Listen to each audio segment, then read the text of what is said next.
Hello everyone, welcome to my channel. Today let us revise some of the important topics related to competitive exams.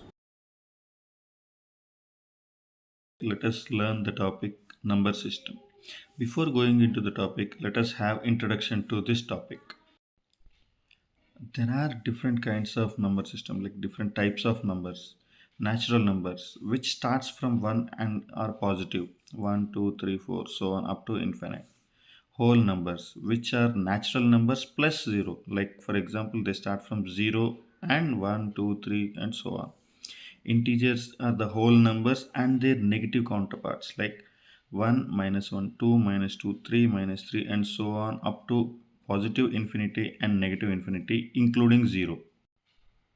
And each set of numbers are represented by a letter: n for natural numbers, w whole numbers, z for integers, and so on. Next is rational numbers, which is represented by q. The numbers expressible as a fraction, like p by q, where q is not equal to 0 in any case. And irrational numbers, the numbers that cannot be expressed as simple fractions, such as pi or root 2, and so on. Real numbers. Real numbers is the set of all rational and irrational numbers combined together. Now, coming to the types of number systems, there are many kinds of number systems, some of which are decimal, base 10, which is commonly used across the world. Like the numbers, base numbers are 0, 1, 2, 3, so on up to 9, and the cycle repeat. Next is binary, which is base 2, 0, comma 1, which is mainly used in computer programming and coding. Next is octal, which is base 8. The numbers start from 0 to 7 and the cycle repeats. The next is hexadecimal numbers. The base is 16, that is from 0 to 9, and A to F, A, B, C, D, E, F. These six numbers are also forms the part of the hexadecimal number. The Roman numbers. Roman numbers are completely alphabetical numbers. In different number systems, the digit has its positional value. Like, so for example, the 5 in 50 and 500, it has a different value. Like only 5, its value is 5, and 50 means its value increased 10 times, and 500 its value increased 100 times depending upon its position. And here in the same case for 2 also, 42 and 24, the value is here 2 and here is 20. So these kind of positional values digits will have. And in some number systems, the positional values are immaterial. Like for example, in Roman numbers, the value of that particular Roman number does not change by the position of the number. Now let us try to learn some of the concepts like LCM and HCF or GCD. What is LCM? LCM, the full form is least common multiple. GCD, the full form is greatest common divisor, and HCF, the full form is highest common factor. Both are these are same, just the representation changes. What is LCM actually? LCM is the smallest positive integer that is divisible by each of the given numbers. Say for example, a set of numbers is given. What is the smallest positive integer with which each and every number is divisible? And what is HCF? HCF, the full form is highest common factor. That means the greatest number that divides two or more integers without a remainder. Here remember one thing. HCF is always less than or equal to the given set of numbers. That is the highest value. HCF may be the lowest or the least number in the set. And LCM is always greater than or equal to the given set of numbers. Like for example, LCM may be the highest or the greatest number in the given set. To understand these statements, let us try to have some examples. Let us take first set of numbers 2, 3 and 6. The LCM of these three numbers is 6. Like 6 is the common multiple for 2, 3 and 6 also. And the next set 6, 12 and 18. Here 18 is not the least common multiple because 12 cannot divide 18 with the remainder 0. So the LCM is not 18. Now recall the statement LCM may be the highest or the greatest number in the given set. Maybe. Suppose in this example LCM is the highest number, but in this example LCM is not the highest number of the set. So this statement can be understood in these examples. And to understand the statement regarding HCF, HCF of 6 and 12 is 6. This is the least number in the given set. And HCF of 8 and 12 is not 8 because 8 is not the factor of 12. So 8 is not the HCF of these two given sets. So from these statements, the conclusion is HCF is always less than or equal to LCM. Generally, equal to never happens for a given set of unique numbers. This you just keep it in mind. So the conclusion is HCF is always less than LCM. And remember one thing, don't get confused by the name HCF, that is highest common factor and least common multiple, because highest common factor is always less than the least common multiple, that is LCM. See, here you may get confused that this is least, so this is the lower number, this is highest, this is the higher number. That doesn't go. Now, to find out the HCF and LCM of given set of numbers, if the number's size is very small, you can find the HCF and LCM of that set very easily. But if the numbers or the number size increases, then finding it becomes very difficult. For that, there are some methods to find HCF and LCM. First one is prime factorization method.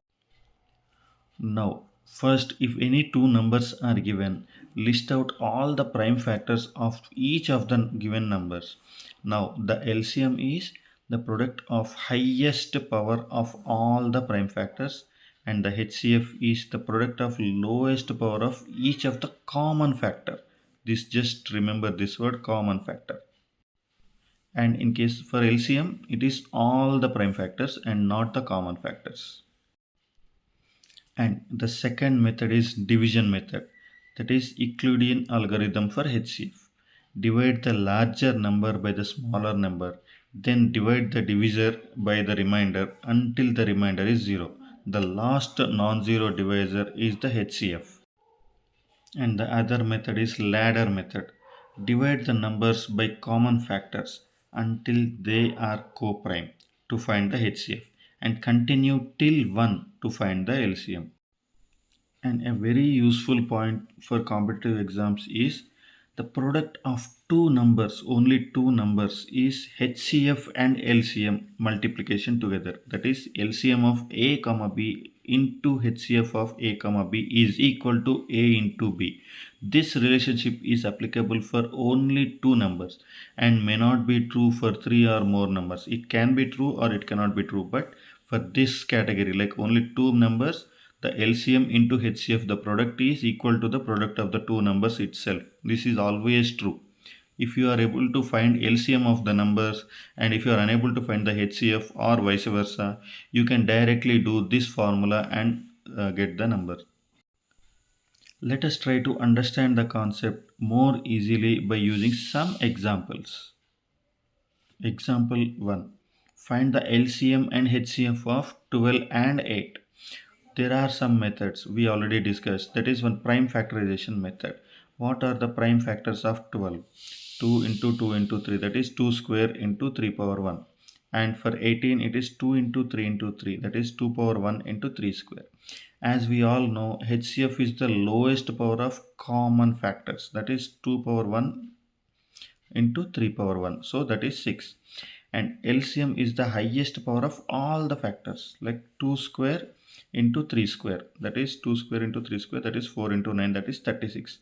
Now to cross verify this thing, this formula, like LCM into HCF is equal to product of the numbers, we will apply here and see. The product of the numbers 12 into 18 is equal to 216, and LCM into HCF is equal to 6 into 36, that is 216. So this formula is true in this case.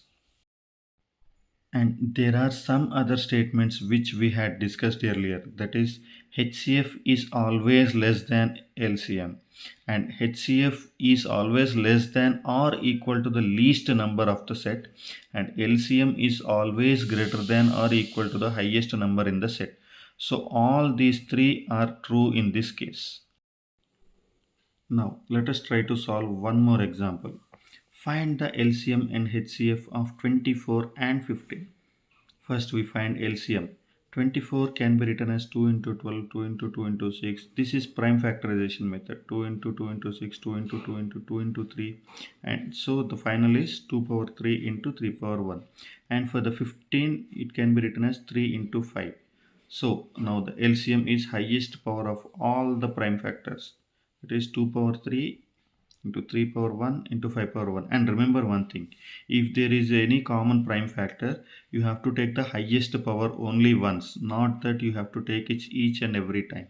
So here 3 power 1 into 5 power 1, that is 120. So the LCM of 24 and 15 is 120, and HCF is the lowest power of the common factors, that is 3 power 1. This is the only common factor, so this is 3. And there are some gist of the tips we have already discussed. Like LCM into HCF is equal to the product of two numbers. Like if you find LCM, then HCF is equal to LCM by two product of two numbers. Or if you find LCM, then LCM is equal to HCF by product of two numbers. And for fractions, how do you calculate LCM and HCF of the fractions? For LCM of the fractions is equal to LCM of numerators by HCF of denominators, and HCF of the fractions is equal to HCF of the numerators by LCM of the denominators. So this way you can find the fractions LCM and HCF also. What are the basic applications where this HCF and LCM are used? HCF is used like to split the items into smaller equal parts. Like for example, if there is any room size given, finding the largest tile size for a floor of that particular room, and so on. Like LCM is used to determine when the events will occur repeatedly or coincidentally. Like for example, if runners are meeting at the same time on a track, or the planets revolving around the sun are meeting at the exact linear line, when does this occur? So to determine all these things, HCF and LCM can be used. It is not only just for the calculation purposes. Let us learn the concept of divisibility rules. Before going into the topic, let us have the introduction to the topic. Divisibility is a mathematical property between two numbers where a number can be divided by another number without leaving a remainder. That is, after division, the result is a whole number, not a decimal number, and the remainder is 0. Now, what are divisibility rules? Divisibility rules are shortcuts used to determine whether a number is perfectly divisible by another number without actually dividing or without actually performing the division. Like if any 4-digit number, 6-digit number is given, we do not perform the actual whole division whether to confirm it is divisible by 2, 3, 4 and so on, etc. Now let us know some of the common rules. For example, if a number is divisible by 2, the last digit is even, like 0, 2, 4, 6 and 8. If a number is divisible by 3, then sum of all the digits is multiple of 3. If a number is divisible by 4, the last two digits are multiples of 4. If a number is divisible by 5, then last digit is either 0 or 5. And if the number is divisible by 6, then the number should be divisible by both 2 and 3. If the number is to be divisible by 7, for that double the last digit and subtract it from remaining digits. The result must be divisible by 7. And if the number is still big, continue the process till you get a comfortable number. If the number is to be divisible by 8, then the last three digits of that number are should be divisible by 8. If the number is to be divisible by 9, then the sum of all the digits is a multiple of 9. Like in case of 3, where the sum of all digits should be multiple of 3 in that case. And if the number is to be divisible by 10, the answer is simple. The last digit should be 0, whatever be the number. And if it is to be divisible by 11, alternatively add and subtract the digits from left to right, and the result is 0, or it is to be divisible by 11. If the number is to be divisible by 12, the number should be divisible by both 3 and 4. If the number is to be divisible by 13, multiply the last digit by 4 and add it to the remaining truncated number. The result should be divisible by 13 or 0. If it is to be divisible by 14, then it should be divisible by both 2 and 7. For 15, the number should be divisible by both 3 and 5. And for 16, the last 4 digits are divisible by 16, or it should be 0000. For the larger numbers, check for the divisibility with the prime factors, and you can find the solutions as if you have seen the example. For 14, it is to be divisible by both 2 and 7. For 15, for 3 and 5, so on. Let us try to understand the concept with an example. Let us determine the number 7312, whether it is divisible by 2, 3, 4, etc. For the divisibility rule for 2, the last digit is even for this number, so it is divisible by 2. And for the divisibility rule for 4, the last 2 digits 1 and 2 is divisible by 4, so it is divisible by 4. For the divisibility rule for 3, the sum of digits 7 plus 3 plus 1 plus 2 should be divisible by 3, but it is not. Here in this case it is 13, so it is not divisible by 3. For divisibility rule of 5, the last number should be 5 or 0, and this is not the case here, so it is not. For 6, the divisibility should be both 2 and 3. Here it is only divisible by 2 but not by 3, so this is not the right answer. For divisibility by 7, double last digit, that is 2 into 2, 4, and subtract it from the remaining number. 731 minus 4 is 727. Since the number is still bigger, repeat the same. Subtract it, double the last digit, subtract it, and you will get 58. 58 is not divisible by 7, so this number is not divisible by 7. For the divisibility rule of 8, the last 3 digits, here in case 7312, 312 should be divisible by 8, and here it is divisible by 8 and the number is divisible by 8. For 9, the sum of the digits should be divisible by 9, and here it is not divisible by 9. 13 is not divisible by 9, so it is not the case. And for 10, the last digit should be 0, and here it is not the case, so it is not divisible. For 11, alternatively add and subtract. Here the number is 7312. 7312. And 7 plus 1 you add it, it will become 8. 3 plus 2 it is 5. And 8 minus 5. We have added the numbers alternatively and we are subtracting the sum from that. It is 3. 3 is not divisible by 11, so it is not divisible by 11. For 12, the number should be divisible by 3 and 4, and this number is not divisible by 3, so the answer is wrong. For divisibility rule of 13, multiply the last digit by 4. 2 into 4, 8, and subtract it from the remaining truncated number, so 723. Still the number is bigger, so we continue the same procedure. 3 into 4 is 12. 73 minus 12, it comes to 61. And 61 is not divisible by 13, so this number is not divisible by 13. For the number 14, it should be divisible by both 7 and 2, but here this is not divisible by 7, so it is not divisible by 14. For 15, it should be divisible by 3 and 5, and it is not divisible by 3 and 5 also, so it is not divisible by 15. For 16, the number should be divisible by 8 and 2. This is divisible both by 8 and 2 as per our previous thing, so it is divisible by 16 also. Let us learn the concept of speed, distance and time. Before getting into the topic, let us get introduced to some of the important concepts. This concept determines the fundamentals of motion, representing how fast or slow the object moves, or how far it travels and how much time does it travel, like the duration of its movement. Speed is defined as the rate at which certain distance is covered. Now let us understand some key terms. Distance, represented by d. The total length covered by an object. It is measured in meters, miles, kilometers, etc.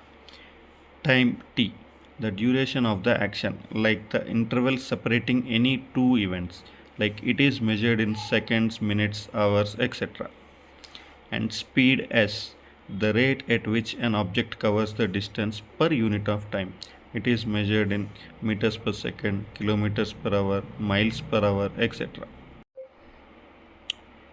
Before trying to solve some problems, let us understand the basic relationships and remember some of the important formulae. And remember one thing, while establishing any relationship between the two terms, the third one is assumed to be constant. Now, for example, the relationship between speed and distance. Here, time is assumed to be constant. Here, speed is directly proportional to distance. Like if an object travels for a fixed time, higher is the speed, then higher is the distance traveled. Same way, relationship between speed and time when distance is constant. Speed is inversely proportional to time. Like if an object travels for a fixed distance, if the speed is higher, then the time taken is lower. And the relationship between distance and time is distance is directly proportional to time. If an object travels at a constant speed, to cover a higher distance, the time required is also higher. And one of the important formula, average speed is equal to total distance traveled by total time taken. With the established relationships, the general formula goes like speed is equal to distance by time, distance is equal to speed into time, and time is equal to distance by speed. While calculating these problems, for easy remembrance of this formula, just draw this thing y. Like here d, s and t. Distance is equal to speed into time. Speed is equal to distance by time, and time is equal to distance by speed, as it goes here.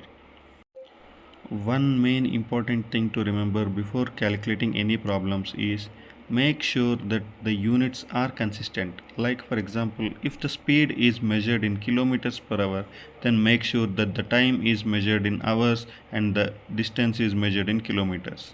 If it is in other units, convert into the same and then do the problem. Now let us try to solve some problems. First one, if a man increases his speed to 3 by 2 times of his original speed, then he reaches his office 20 minutes before the usual time. How much time does it usually takes to travel the office? Here, first identify what is the given data and which is the constant term. He Here there are two cases, actual speed and the speed 3 by 2 times, and the time is 20 minutes early and the usual time. So the distance from his home to office is constant. So here the distance is constant. Speed is inversely proportional to time. In the first instance, the speed and time multiplication, which is equal to distance, is equal to the second instance. Like for example, if his usual time is t1 and usual speed is s1, and if his speed is increased 3 by 2 times, that is 3 by 2 times of s1, and his time is reduced, t2 is equal to t1 minus 20 minutes. So s1 t1 is equal to s2 t2. Here while doing the calculation, we replace the s1 and t1, s2 and t2, and here the sum goes t1 into 2 by 3 is equal to t1 minus 20. 20 is equal to, by rearranging the terms, you get t1 by 3 is equal to 20, and the actual time taken is 60 minutes. Now let us try with some other example. A, B, C, three are running in a running race of 5000 meters. A runs twice as fast as B, and C runs 1 by 5th as fast as B. If C completes the race in 50 minutes, then where are C and B from the finishing line when A finishes the race? Also determine in how much time does B and A finish the race. Here this question is an example of indirect data.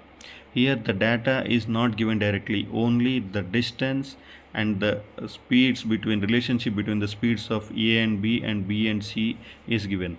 There is no direct data other than 5000 meters race, and one data they gave is C is completing the race in 50 minutes.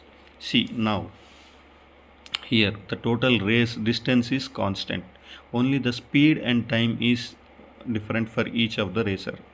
Here the distance is constant. A, B and C. First we will write the data for C, because the time for C to complete the race is given, and also the relationship between C speed and B speed is also given.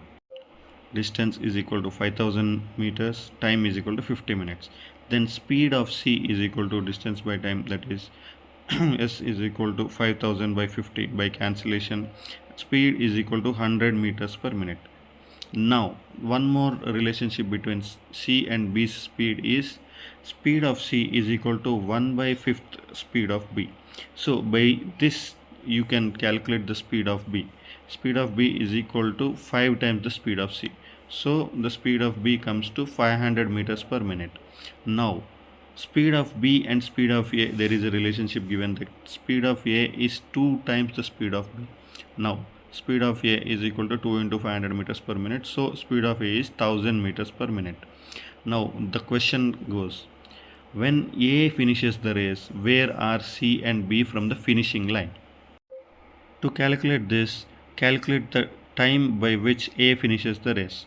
A complete the race in D by S, that is total 5000 meters by 1000 meters per minute. So A completes the race within 5 minutes. How much time does B takes to complete the race? T is equal to distance by time, that is distance traveled is same 5000 and the speed of B is 500 meters per minute. So the time taken by B to complete the race is 10 minutes. And A completed the race in 5 minutes. After 5 minutes, distance traveled by B, because we need to calculate what is the distance from the finish line for B and C when A finished the race.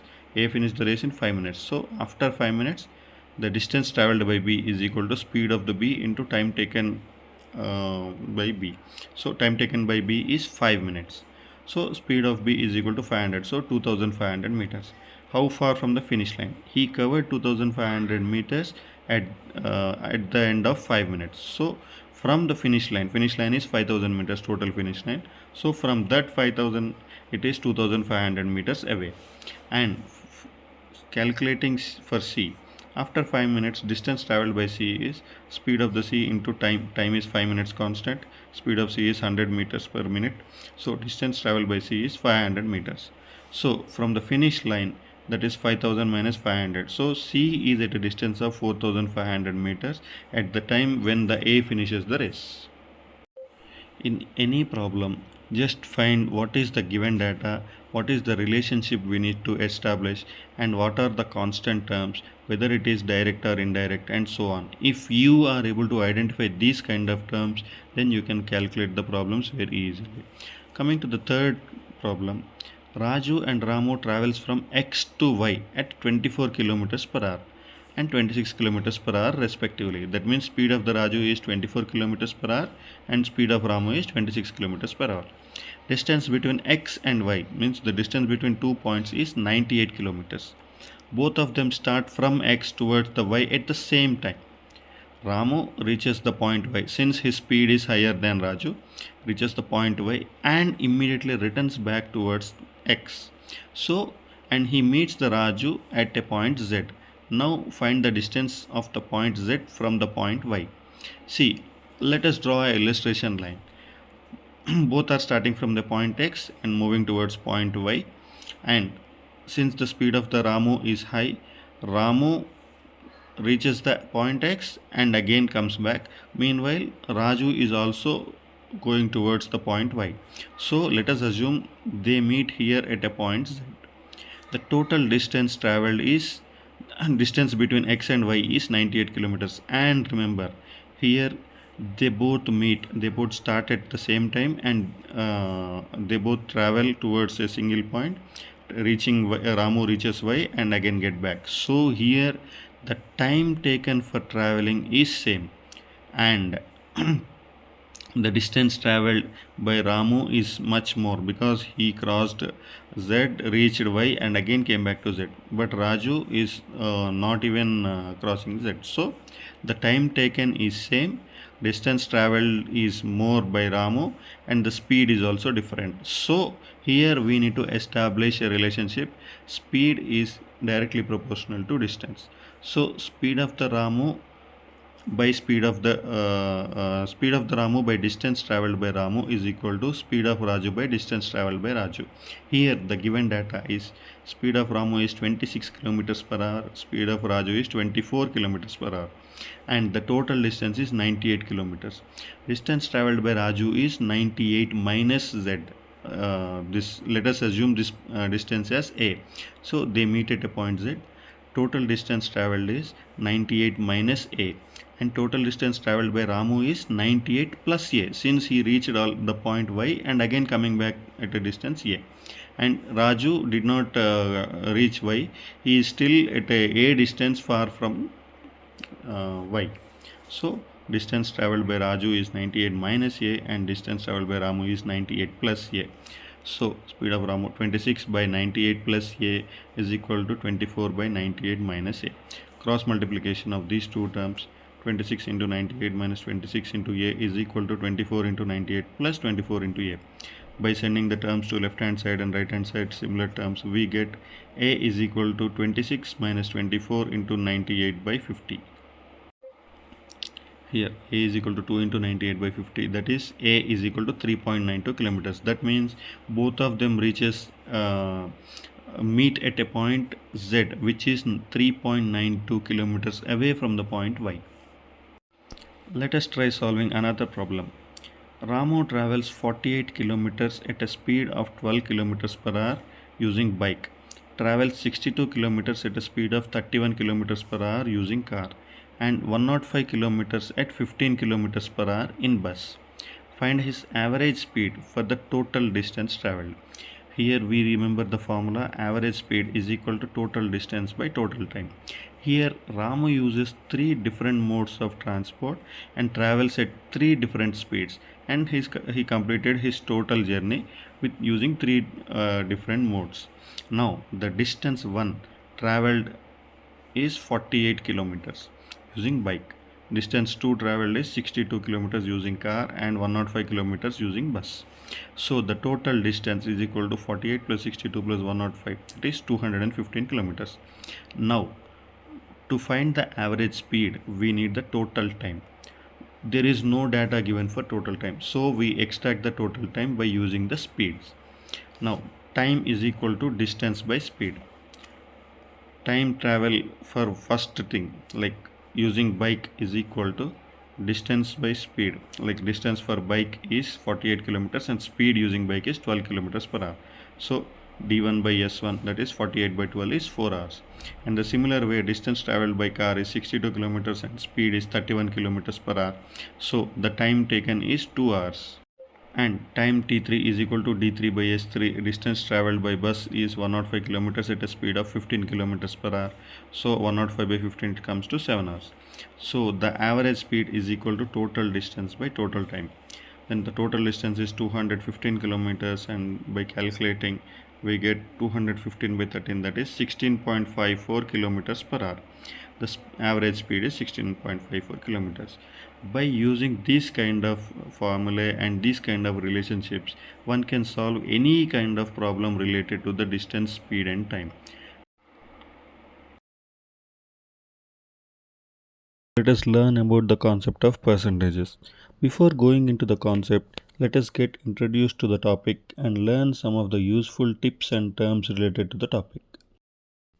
Percentage represents a portion of a whole expressed as a number out of 100, or percentage represents a value per 100, or expressing a part of whole as a fraction of 100.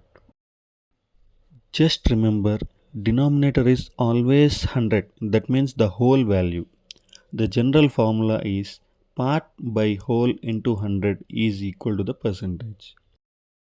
Percentage word is derived from the Latin per centum, means per 100 or out of 100. The general representations goes like decimals. 50% is 0.5, 30% is 0.3, so on. And fractions like 50% is 1 by 2, 33% 1 by 3, and so on. Percentages are generally used to calculate discounts, interest rates, probability, rate increase, etc. The general conversion methods are percentage to decimal. To do this, divide the value by 100 and remove the percentage symbol. Like 45% is equal to 45 by 100, that is 0.45. And decimal to percentage. Here multiply by 100 and add percentage symbol. For example, 20%, zero point 0.2 into 100 is 20%. Percentage to fraction. Place the 100 as denominator to the percentage value and then simplify. By doing 25% is 1 by 4. And fraction to percentage calculation. Multiply the fraction with 100 and simplify. Here it comes to 12.5. Let us understand some core concepts and formulas. Percentage value is equal to part by whole into 100. Part value is equal to percentage value into total by 100. Percentage increase is equal to new value minus old value into 100. Here, when the increase happens, new value is always greater than old value. And percentage decrease is equal to old value minus new value by old value into 100. Decrease means the old value is greater than new value. Here, observe one thing. The old value is taken as a base in both the cases unless it is specified.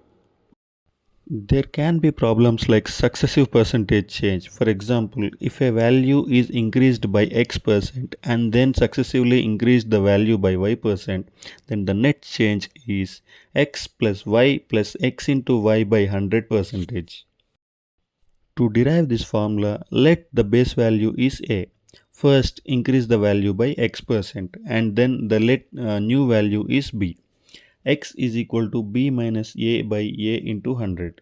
Rearranging the terms, a into x by 100 is equal to b minus a, then b is equal to a into x by 100 plus a.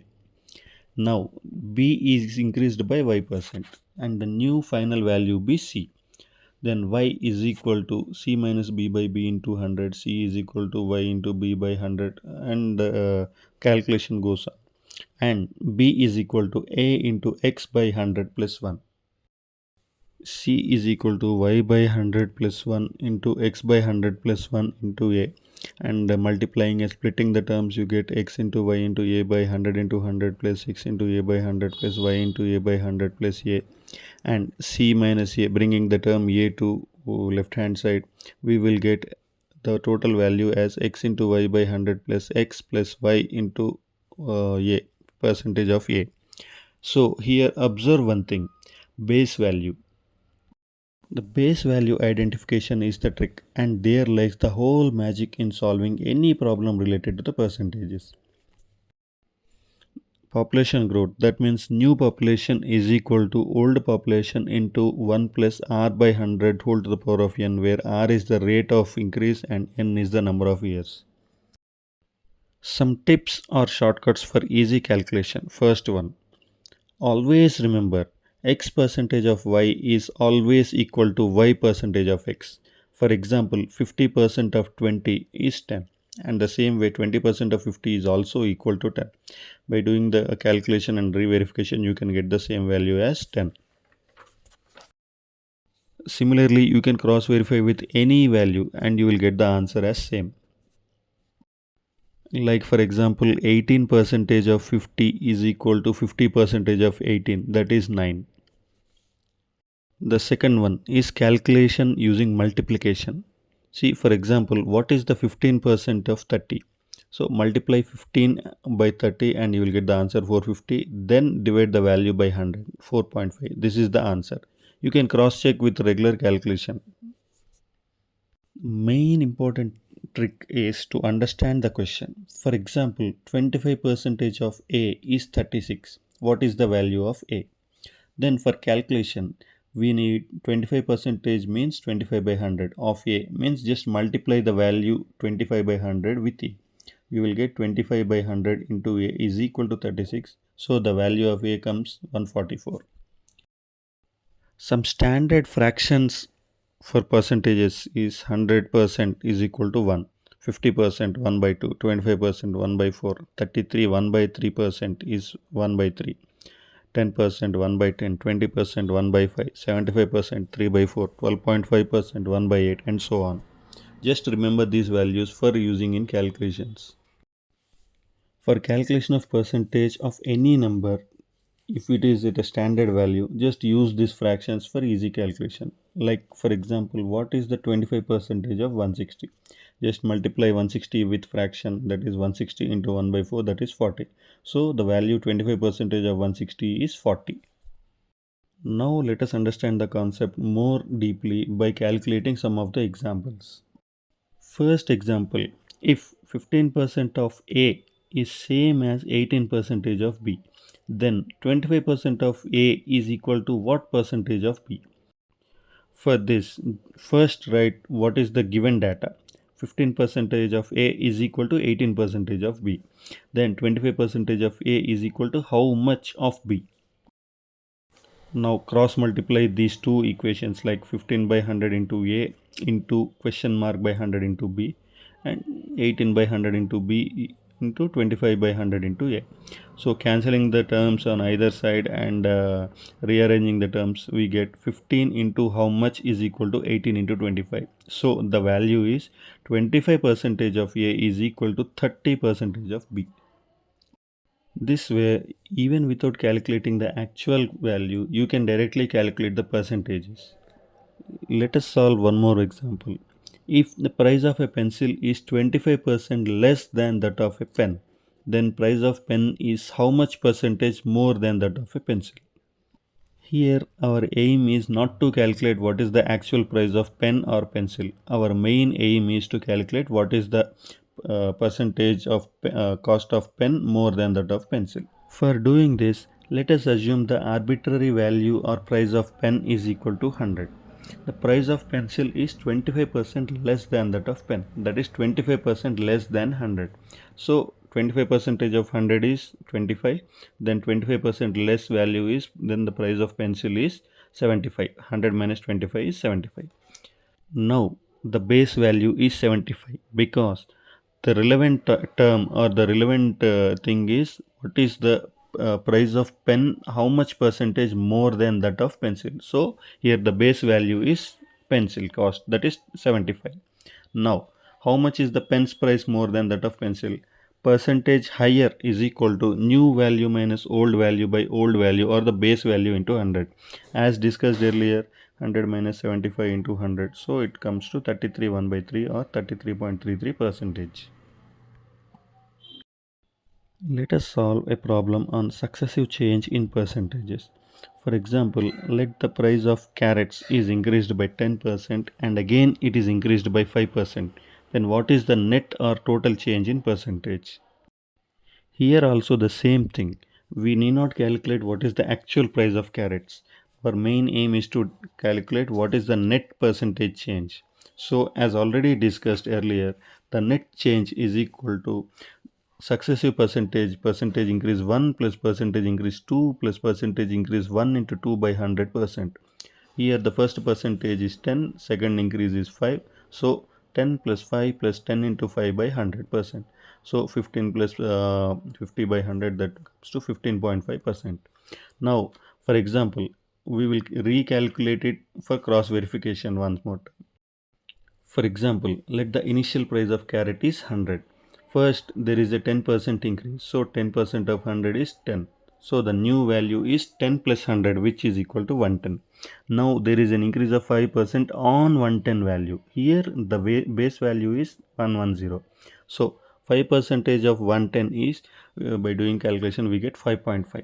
So the new final price is 110 plus 5.5, which is 115.5.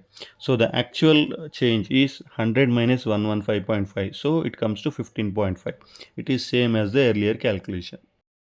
The same way, if the carrot prices initially increased and then decreased, like initially increased by 10% and then decreased by 5%, then what is the net percentage change? Here we have to assume that increase in percentage is considered as positive with plus value and decrease in percentage is considered as negative, that is minus value. Now applying the same formula, the net change is equal to first percentage change plus second percentage change plus first into second by 100%. We will get 10 minus 5 plus 10 into minus 5 by 100%. So the answer comes to 4.5%. This you can cross verify using the regular calculation also. Now let us take one more example. Raju has to score 35 percentage marks in an examination to pass. He gets 30 marks and he is failed by 45 marks. What are the maximum marks in the exam? Here our main aim is to find out the maximum marks in the exam. Here say for example, let the maximum marks in the exam be M. Pass marks is 35 percentage of M, that is 35 by 100 into M. Raju scores 30 marks. So Raju score is equal to 30 marks. Raju missed by 45 marks to pass. So the total pass marks is equal to the score of Raju plus 45, that is 30 plus 45, that is 75 marks. Now here the total marks in an exam is equal to M, and the pass marks is 35 by 100 into M. So the 35 by 100 into M is equal to 75. Here by reiterating the values we will get M is equal to 214.2 marks. Let's learn about the concept profit and loss. We shall learn some of the important types of questions with examples and detailed solutions to the problems. Before going into the concept, let's get introduced to the topic. This topic mainly focuses on measuring financial gain or loss in the transactions by comparing cost price and selling price of a product. Now let us know about some of the general or key terms of the concept. Cost price, the price at which a product is purchased. Selling price, price at which a product is sold. Market price, displayed or printed price on the product. This is mainly used in problems related to the discounts. Profit or gain is occurred when the selling price is greater than cost price. Loss is occurred when the selling price is less than cost price. Discount is equal to the market price minus selling price. Let's learn some of the important formulas for easy calculation of the concept. Profit percentage is equal to selling price minus cost price by cost price into 100. Loss percentage is equal to cost price minus selling price by cost price into 100. Formula for determining the selling price when profit percentage or loss percentage alone is given. Selling price is equal to cost price into 100 plus profit percentage by 100, or the selling price is equal to cost price into 100 minus loss percentage by 100. Here you can find the derivation of the formula.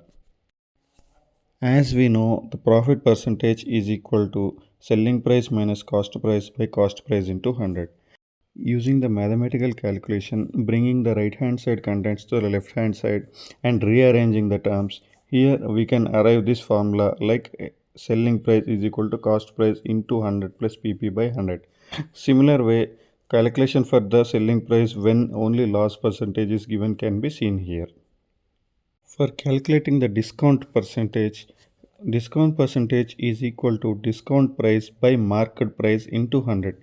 Here, market price is assumed as a base or constant.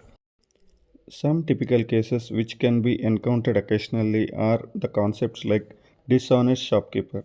Here, the dishonest shopkeeper means selling products with false or lesser weights rather than for true weights. Here, the profit percentage is equal to true weight minus false weight by false weight. And the successive transactions, like an item is sold to successive persons, like for example x to y, y to z, etc. And some concepts like replaced goods, like partial sales, broken goods or damaged products, stolen goods, etc. Remember some of the important tips for calculation of these problems. First one, always calculate profit or loss percentage on the cost price unless it is specifically asked. Discount is always calculated on the market price as discussed earlier. At a constant selling price, if two items are sold at the same price, one at X percentage profit and the other at X percentage loss, then there is always an overall loss of X square by 100%. This we shall calculate using some practical example for easy understanding. A man purchased two chairs at different cost prices and sold them each for 500 rupees. That is, the selling price is fixed here. Find the cost prices of the chairs and also determine the overall profit or loss percent. If the profit and loss percent is same, at 10% for each transaction. Solution for this starts from determining the cost prices. In the scenario 1, where cost price 1 is equal to SP into 100 by 100 plus profit percentage. Here selling price SP is equal to 500, profit percentage is equal to 10, and by calculation we get 454.54 rupees as a cost price 1. And in the cost price 2, SP is equal to 500 and the same loss percentage is equal to 10. Here we get SP2 as 555.55 rupees. Now the total selling price SP1 plus SP2, which is 1000 rupees, and the total cost price is equal to 454.54 plus 555.55. Here it is 1010 rupees point 10 paisa. Here it is a loss because the cost price is more than selling price. Loss percentage is equal to 1010.10, and you can find the calculation. It is almost 1%, that is x square by 100. Here it is difficult to relate the formula. We will understand this easily with using one more example, assuming the overall conditions of the above problem is same, just changing the percentage of profit or loss to 5%. Now here the cost price 1 calculation is as such, and we get CP1 as 476.19 rupees, and the CP2 calculation, and here CP2 is 526.31 rupees. Total selling price is equal to 1000 and cost price is equal to 1002.50. Loss percentage is equal to total cost price minus total selling price by total cost price into 100. 1002.5 minus 1000 by 1002.5 into 100, which is 0.25, that is x square by 100. There are other kind of examples, like for example 1, problems on purchase of goods adding some value to the product and selling it. Here for example, Ramu buys an old car for rupees 47,000 and spends rupees 8,000 for its repair and renovation, and he sells the same for 58,000 rupees. What is his profit percentage? The solution for this is cost price is 47,000, value addition is 8,000, which is his additional investment. So the net cost price comes to 55,000, 47,000 plus 8,000. The profit percentage is equal to selling price minus cost price by cost price, as the formula goes. And here we will get 300 by 55, that is 5.45 percentage as his net profit percentage. Let's take other scenario where determining the profit or loss percentage with indirect data. A merchant sold a TV for rupees 4,500 and he occurred a net loss of 16.66 percentage. What would be his net profit or loss percent if he sells the same for rupees 5,703.75 rupees? Here we have taken this as odd figure so that we can calculate the problem easily. Solution. Here there are two scenarios. Scenario 1. Here the selling price 1 means in the first case he has sold it for 4,500 rupees with a loss percentage of 16.66%. For determining the cost price of the product, we are doing CP1 is equal to SP into 100 by 100 minus LP, and the cost price is almost 5,400 rupees. In the second scenario, where the selling price is 5,700 rupees, 703.75 rupees, so it is more than cost price and there is a net profit to the merchant.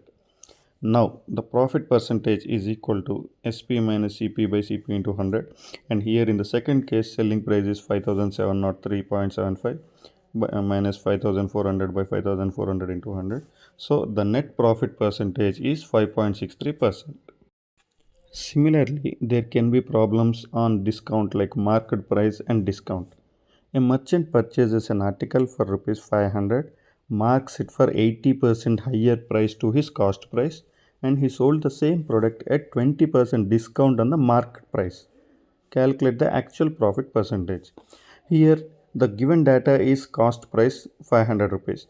Now let us determine what is the market price. Market price is 80% higher to the cost price, that is 80% of 500 is 400 rupees. So the market price is 500 plus 400, 900 rupees. He sold the same product at 20% discount on the market price. Now the 20% of the market price is 180 rupees. So the selling price is market price minus discount, which is 720 rupees. The profit percentage as usual is SP minus CP by CP into 100, that is 720 minus 500 by 500. So it is 44%. This way, by using the formulas and other tips, we can easily find the solutions to the problems related to concept of profit and loss. Please comment for any doubt if you have. Thanks for watching and please subscribe channel for more such content.